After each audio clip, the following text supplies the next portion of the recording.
بسم اللہ الرحمن الرحیم۔ السلام علیکم، میں ہوں اقبال سیر اور آپ دیکھ رہے ہیں ریئل نیوز ورلڈ۔ ناظرین، اس وقت ہم آپ کو اہم ترین خبر سے آگاہ کر رہے ہیں۔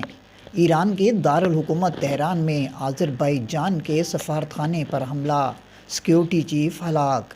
اطلاعات کے مطابق ایران کے دارالحکومت تہران میں آذربائیجان کے سفارتخانے پر حملے میں سیکیورٹی چیف ہلاک جبکہ 2 افراد زخمی ہو گئے۔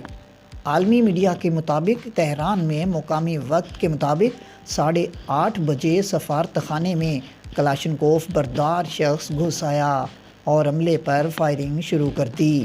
فائرنگ کے نتیجے میں آذربائیجان سفارتخانے کا سیکیورٹی چیف ہلاک ہو گیا اور 2 افراد زخمی ہوئے۔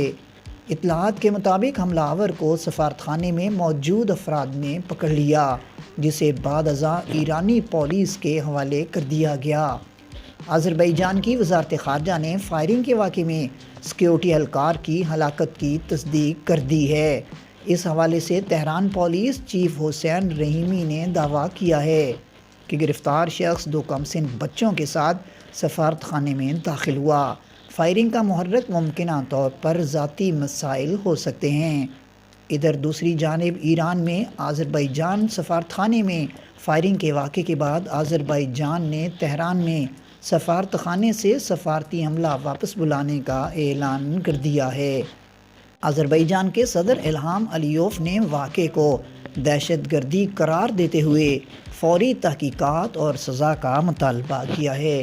مزید اپڈیٹ کے لیے ہمارے ساتھ وابستہ رہیں۔ اگر آپ نے ہمارے چینل کو سبسکرائب نہیں کیا تو پلیز کر دیجیے اور بیل آئیکن کو پریس کرنا مت بھولیے تاکہ ہماری نئی ویڈیو کا نوٹیفیکیشن بر وقت آپ تک پہنچ سکے۔